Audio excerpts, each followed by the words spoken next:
रिमी ने अपनी ताकत बढ़ाने के लिए सेठ के बेटे, जिसका नाम सुनील था, उससे शादी कर ली ताकि वो उसकी बलि दे सके और सोना का रूप लेकर वो लोगों को मारती रही। पर जैसे ही सेठ के बेटे को ये पता चला, उसने सोना को आजाद कर उसकी मदद से रिमी को कैद किया। सेठ का बेटा सुनील अब सोना को पसंद करने लगा था, पर सोना भी एक चुड़ैल ही थी। इस वजह से रिमी के कैद होने के बाद जब सोना चली गई, तब सुनील उसे रोक भी नहीं पाया, बस उसे जाता देखता रहा। इतने महीने बीत गए, पता नहीं सोना कहाँ होगी, कैसी होगी। मुझे तो ये भी नहीं पता कि सोना के दिल में मेरे लिए प्यार था भी कि नहीं।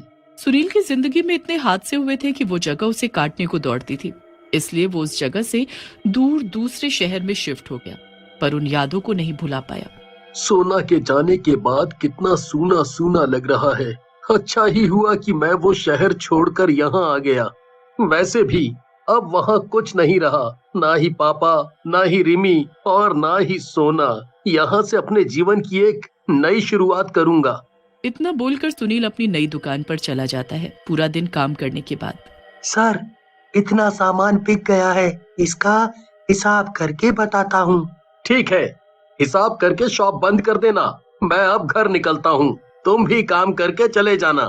ठीक है सर, बस ये हिसाब कर लूं, फिर निकल जाऊंगा।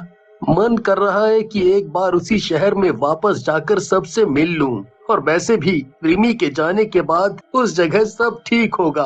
लेकिन उसको कोई अंदाजा नहीं था कि वहाँ क्या चल रहा है। इधर जिस बोतल में रिमी को कैद किया गया था, वो बोतल एक आदमी को मिलती है। ये क्या, इस बोतल में क्या चमक रहा है? लग रहा है कि मिट्टी में थी ये, बारिश की वजह से ऊपर आ गई है। इसको उठा लेता हूँ, इतना चमक रहा है कुछ अच्छा ही होगा। घर जाकर चुपचाप खोलता हूँ, क्या पता खजाना हो जिससे मैं माला माल हो जाऊं। तू बस एक बार मुझे खोल तो सही, उसके बाद मैं बताती हूँ कि मैं क्या अच्छी चीज हूँ। ये लोग घर भी आ गया। चल अंदर जाकर अपनी जानू को दिखाता हूँ। अरे सुनती हो, देखो मुझे क्या मिला है। अरे कहाँ हो? ऐसा क्या लाए हो तुम कि सर घर पर उठा लिया है? क्या कीमती चीज है, बोलो। देख, इस बोतल में कितनी चमकती चीज है। इसको अभी तोड़कर निकाल लेते हैं। हाँ, चमक तो बहुत रही है। चमक की वजह से दिख भी नहीं रहा है कि अंदर क्या है। दोनों मिलकर बोतल तोड़ देते हैं और रिमी हंसते हुए बाहर आ जाती है। वाह, मैं आजाद हो गई, इतनी खुशी, मजा आ गया। अब मुझसे सुनील और सोना को कौन बचाएगा? ये क्या हुआ? तुम कौन हो? क्या तुम जिन हो जो अब मेरी गुलाम हो? तो सुनो, मैं बहुत अमीर होना चाहता हूँ। हाँ, फिर तो मुझे भी नौकर चाकर चाहिए और गहने, साड़ी और बहुत कुछ। चुप करो तुम दोनों, मैं कोई जिन्न नहीं, चुड़ैल हूँ, और तुम दोनों की मौत भी।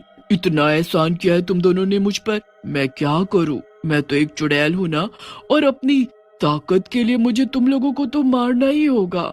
ये सब तुम्हारी लालच की वजह से हुआ। अगर तुम लालच की वजह से इसे ना लाते और मैं भी लालची ना बनकर तुम्हें इसे तोड़ने को ना बोलती तो कितना अच्छा होता। हाँ, लालच तो बुरी चीज है ही। अब तुम दोनों की बारी है, सुनील और सोना। इधर सोना को एक आभास होता है। ये क्या हुआ? लगता है रिमी को किसी ने आजाद कर दिया। अब क्या होगा? मैं उसका पता क्यों नहीं लगा पा रही हूँ? लगता है उसकी ताकत बढ़ गई है। मुझे सुनील को बचाना होगा, वरना वो उसे मार देगी। उसकी शॉप का नंबर क्या है? एक बार कॉल करती हूँ कि वो ठीक है या नहीं, और रिमी के बारे में भी बोल दूंगी। लग गया। हेलो, क्या मैं शॉप के मालिक सुनील से बात कर सकती हूँ? नहीं, आप उनसे बात नहीं कर सकती। आपको क्या काम है?